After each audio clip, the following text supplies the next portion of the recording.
Welcome to the Notary Blessings family. First, I want to thank my subscribers and thank you all for viewing the channel. I hope this information is useful to you. Also, do me a favor and let me know in the comments if you are or have been a notary. If not, also let me know, as this will help me to tailor certain content for the channel. Thank you. Alright, so in the previous video, I briefly went over what a notary is and how to become one. So in today's video, I want to go over how to properly notarize a document, giving an acknowledgement or jurat notarial wording, and also specify the differences between them. And again, I've said this in previous videos, but please make sure that you take a notary class that is specific to your state. States are different, they have different laws, different ways to fill out a journal. Some don't even require a journal. So please make sure that you, again, take a notary class that is specific to your state, the state you are commissioned in. So first, we will go over an acknowledgement. The purpose of an acknowledgement is for the signer whose identity has been verified to declare to a notary or notarial officer that he or she has willingly signed a document. And the first step in the process is that the signer must appear in front of you. In order for you to notarize a document, the signer must be present in person, unless you're doing remote online notary.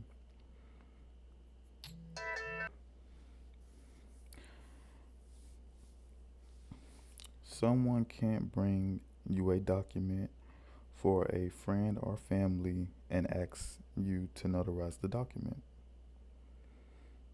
If you do, that's illegal.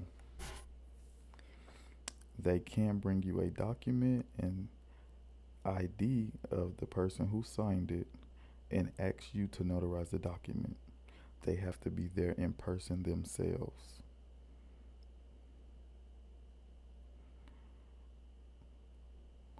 Again, as a notary, it is your job to prevent fraud and make sure the signer is who they are. And the second step is to examine the documents.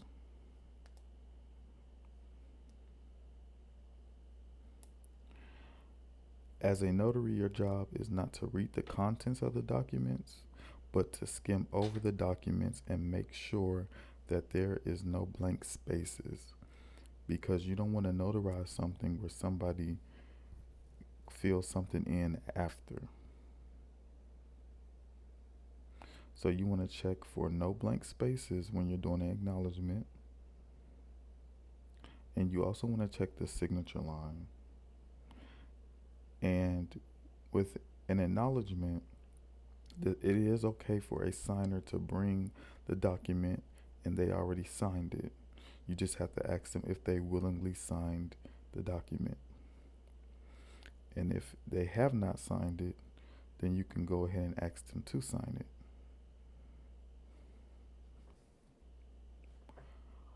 The third step is to view the signer's identification. You need to verify that the signer is who they are claiming to be.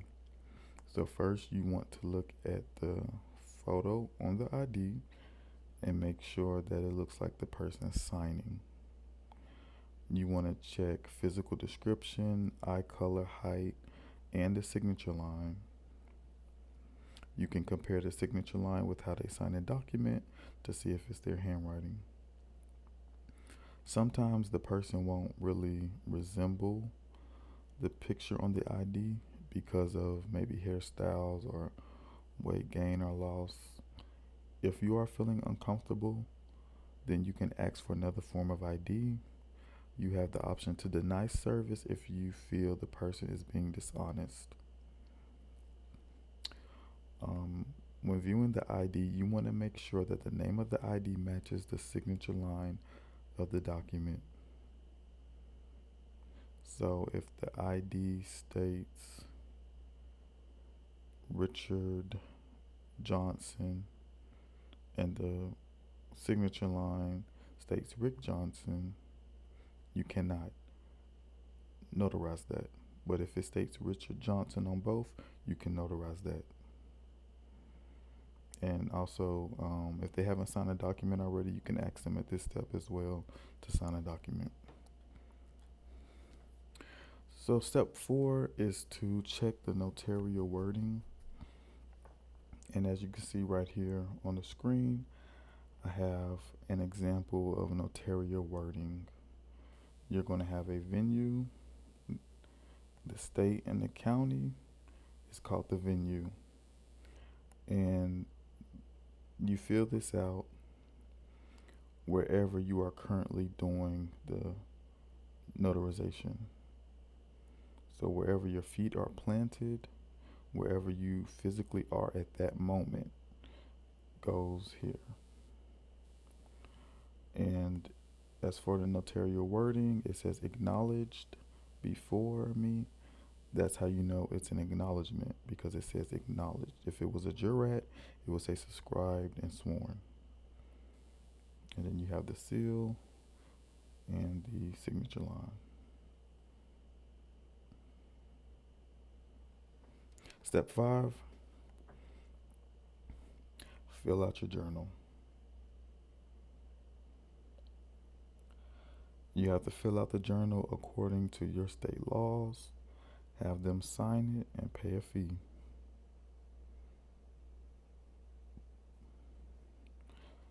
And step 6,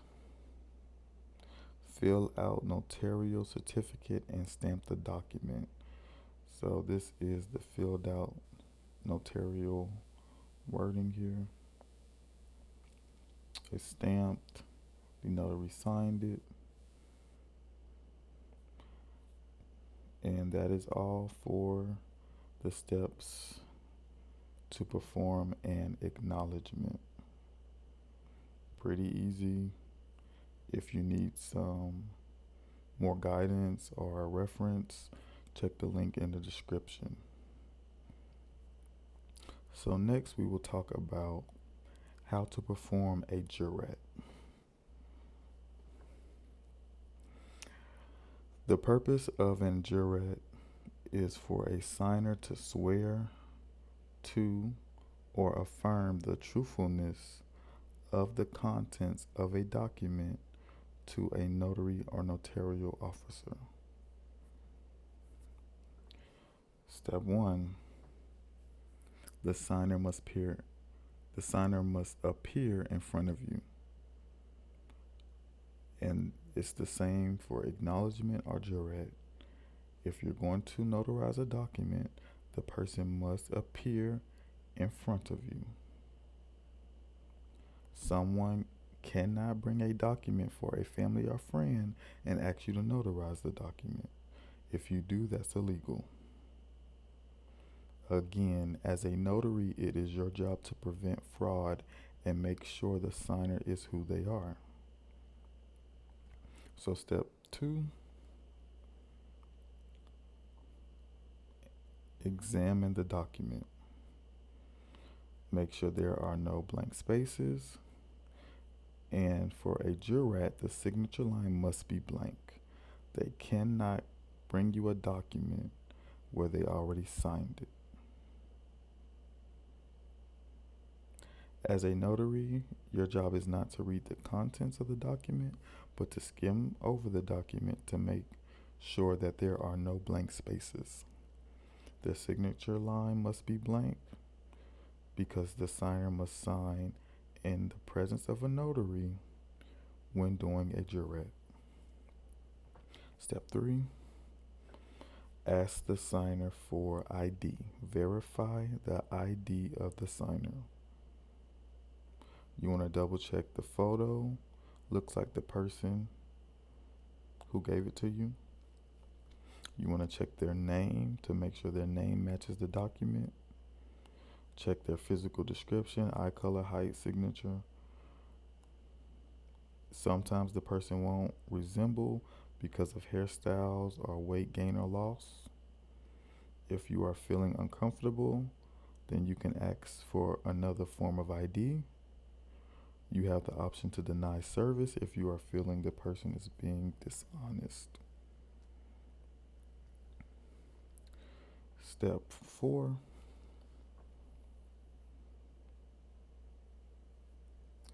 You want to check notarial wording. Make sure that it has the venue filled out correctly. The venue is the state and county, and you fill that out based on where you physically are at the time of notarization.